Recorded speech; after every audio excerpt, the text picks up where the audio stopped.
Hello, meaning matters, and today it is more relevant than ever in the workplace. In fact, millennials and Gen Zs are seeking meaning and purpose more than any previous generation. So today, I'll share with you the skills and strategies to becoming a meaning-centered leader so that your employees can thrive. But first, let me take you back to where my story begins. It was 2014, and I had just filed for divorce. I needed to do something different. I had a decision to make. I simply had to do something for myself, something that no one could take away. And so I joined a doctorate program with the support of my children and my friends. In that first cohort meeting, we were developing our personal timelines to completion. And as we went around the room, many people were saying 3 years, 3.5 years. When they got to me, I said 2.5 years. You see, I wanted to finish my dissertation 6 months after coursework. And I wanted to do that for a reason. I wanted to graduate with my son, who was graduating from high school, and my daughter, who was graduating from college. So 2.5 years it was. We continued around the table, and the gentleman across from me said, "She can do 2.5 years, so can I." And at that point, I reached my arm across the table, held out my pinky finger, and said, "Pinky swear?" Ed looked at me like I was absolutely crazy. So there we were. He said, "What, how old are we, 12? And I said, "Oh, come on, Ed, you know you can't break a pinky swear." So he reached out his finger, held out his pinky, and we sealed the deal. There we were, a newly single mother of 2 and a previous homeless high school dropout, joined together as newfound friends and accountability partners on a journey that would change the trajectory of our lives. So in 2015, we were asked to participate in a thematic study spearheaded by Dr. Keith Larrick and Dr. Cindy Peterson. And we were to study exemplary leaders and how they create meaning for themselves and their followers. And so began our journey on the study of meaning. In March of 2017, Ed and I completed our dissertations on time, and we started presenting together on our findings at conferences and such. And people were resonating with our message, meaning matters. And so was born Meaning-Centered Leadership. So today I'm here to share with you thousands of years of philosophy, hundreds of years of psychology, and decades of research on why meaning matters. In our remaining 9 minutes or so, I'll share with you the power of meaning and why your organization and their leaders must focus on meaning-centered leadership. So let's begin as Simon says, and let's start with the why. Why does meaning matter anyway? There are over 3.5 billion people employed worldwide, and sadly, only 15% of these worldwide employees are actually engaged in their work. This leaves 85% disengaged in their work. Now, the US is faring a little bit better with a 33% engagement level, but still, that's nearly 70% of US employees who are disengaged in their work. How great would it be if we could flip this number upside down? And if all organizations could develop a 70% engagement rate? And we know it can be done because the top organizations in which to work have just that, a 70% engagement level, sometimes more.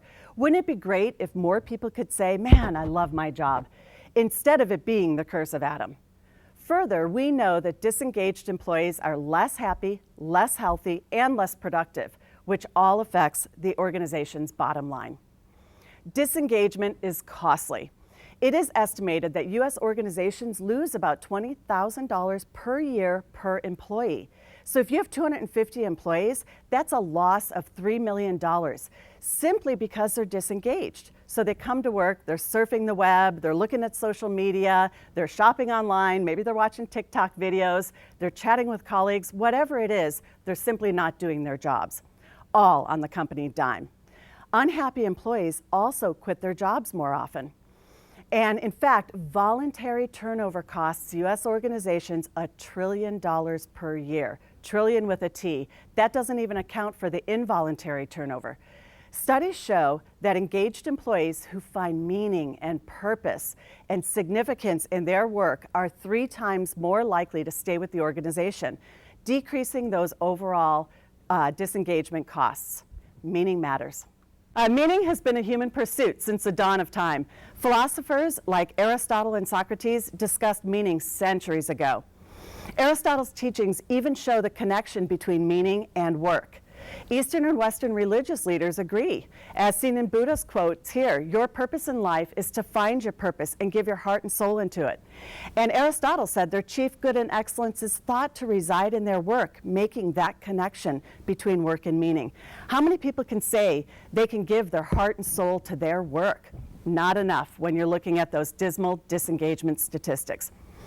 It is the moral imperative of leaders and organizations to help their employees find that meaning, that purpose, and that significance in their work.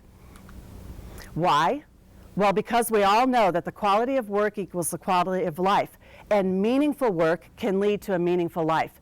So you can understand why, considering the average adult spends more waking hours at work doing work-related activities like commuting and checking their emails than they do waking hours with their families and friends. Further, the average person will work about 90,000 hours in their lifetimes. That's a lot of hours to give to something that you just aren't finding meaning and fulfillment in. We must make work matter. So let's bring it a little bit more current. I'm sure many of you are familiar with a similar chart like this, and this is Maslow's Hierarchy of Needs on the human development, which he created to show how people go through their development stages. We've modified this ever so slightly, and we've related it to the workplace because we feel the same development cycle takes place. Employees move similarly in that at the bottom, they need to earn a living wage. They need to be able to provide support for their family, have shelter, have food. And then they move up to the second level where they have that security and that safety. They feel comfortable in their job. They work in a safe working environment. And then the third is belongingness and love. They really need to feel part of a team, part of a group, part of that organization as a whole. And then esteem, where they're feeling pride in what they do day in and day out. So now that leaves us at the top of the pyramid. As we stated, people are seeking that purpose, that significance, that meaning. And in fact, meaning and meaningful work is a fundamental human need. It is here where we find that meaning. And to bring it even more current, positive psychologists of today, including Martin Seligman and Mihaly Csikszentmihalyi, discuss happiness and well-being. They say that we must construct happiness in what we do. Well-being is a construct, but that happiness, that meaningfulness, and that purpose are parts of those constructs. Seligman says the meaningful life consists of belonging to and serving something bigger than self. Some research has even suggested that meaningful work is nebulous, and that it really can't be impacted by a leader nor an organization's culture. We strongly disagree. And in fact, we know that leaders and organizational cultures can cause meaninglessness in a heartbeat. And so they most certainly can impact meaningfulness. Consider this. How often do you hear people say, "Oh, I hate my job. They don't care about me. They don't listen. They don't know what I do day in and day out. They just don't care." Sadly, these are heard all too often, and we must change this language space in our organizations. So how? Now we've covered the why of meaning. Now let's talk about how you can implement meaning-centered leadership in your organization today. Our construct includes these three elements: engagement, empowerment, and expertise. And we will go through each one. Let's start with engagement because we've talked a lot about that already today. Engagement includes trust, care and concern, and open communication with active listening. Trust is the #1 leadership trait.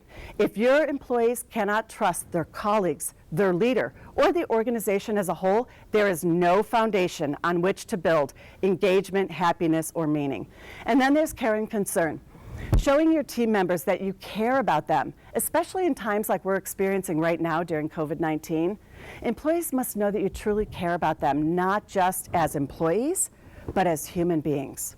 As one of my favorite authors, Tom Peters, says, just treat each other with respect. Be kind. Be a good human being. And then communication with active listening. It's vital that a leader communicate effectively, but that must include active listening. Active listening is so critical. It cannot be a one-way street. It cannot be just the employee being spoken at. Are you listening to the team? Are you paying attention to what they're saying? Are you reflecting? Are you elaborating? And then empowerment. Empowerment is the second E to the meaning-centered leadership paradigm, and it includes vision, recognition, and enthusiasm. Do you as a leader and an organization have a clear and compelling vision?